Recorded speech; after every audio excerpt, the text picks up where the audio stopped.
Well, staying with Foreign Affairs, joining us now, the Australian's Foreign Affairs editor, Greg Sheridan. Greg, I think you heard what Andrew had to say there, particularly the issue of the Israelis.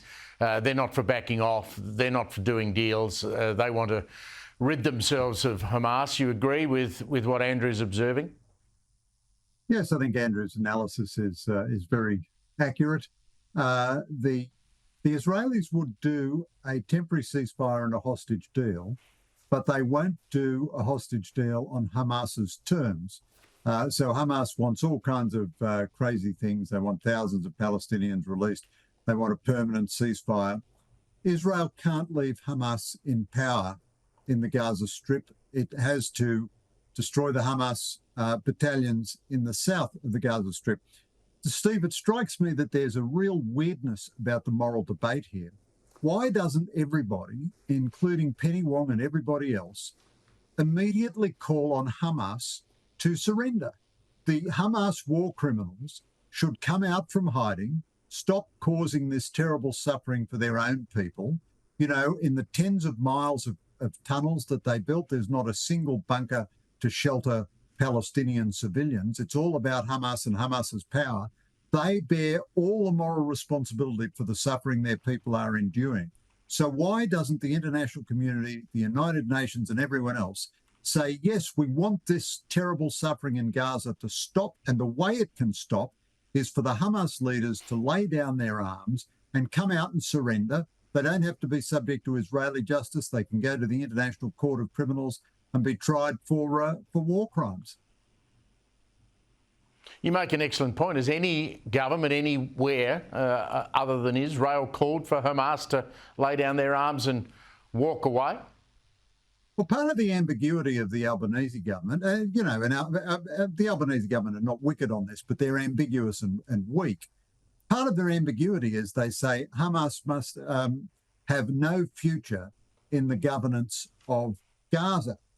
Then they call on Israel to instantly have a ceasefire. So how can you get to the position where Hamas has no influence on the future governance of Israel, and Hamas is an illegal proscribed terrorist organisation under Australian law? So we wouldn't allow an organisation like that to control a slice of territory that we were responsible for.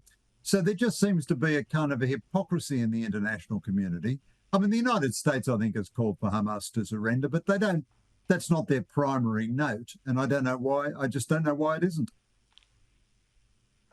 Well, talking about the US, we saw on Saturday, I was checking my phone constantly to see what was going to happen in South Carolina. I think it was Sunday our time. Nikki Haley got beaten soundly by Donald Trump. She's staying in the fight, even though she did get beaten badly. Is that about her pitching her name out there for next time, rather than thinking she's got any hope of winning the Republican nomination this time?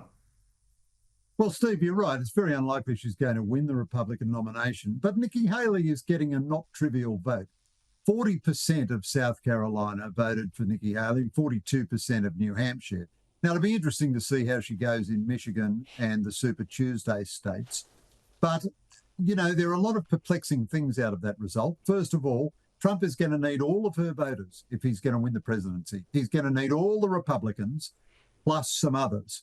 So, it was smart of him not to demonise her in his victory speech after South Carolina, unlike his victory speech after New Hampshire.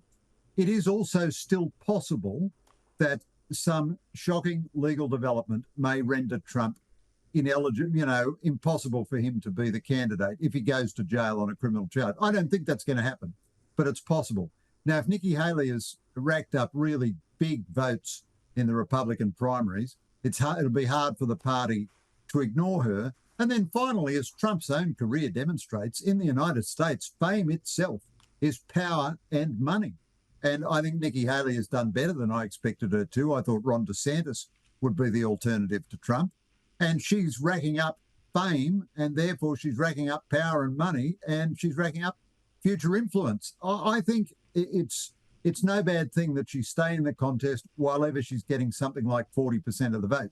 If she's getting 2% of the vote or something, well, obviously she should bail out straight away then. Forgive me if I've missed this, but has she ruled out being a vice presidential candidate in a ticket with Trump?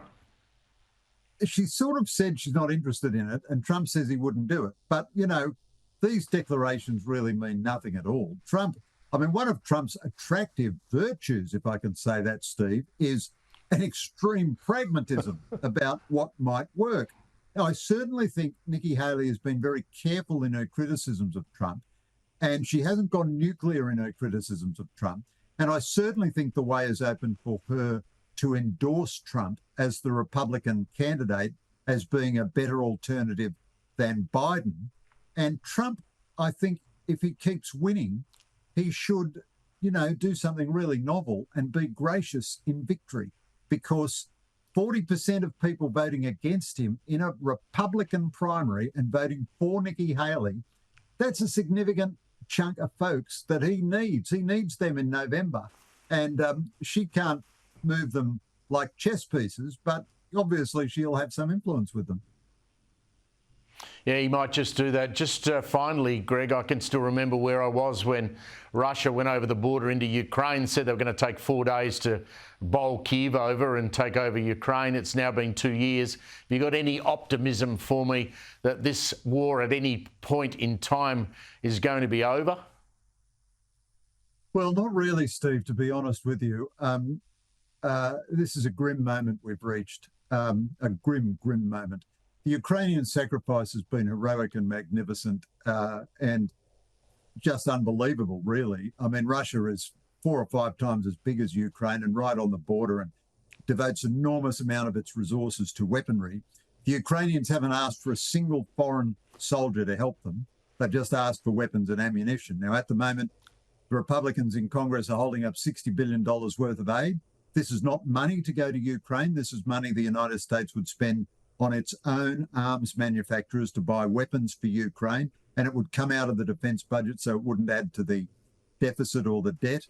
The Europeans, I think, can't bear the thought of doing anything without the Americans, and I'd say the Albanese government has been pathetic in the aid that it's given Ukraine, burying the Type N helicopters at a rate of knots rather than giving them to Ukraine, and now they're probably going to do the same with our Abrams tanks.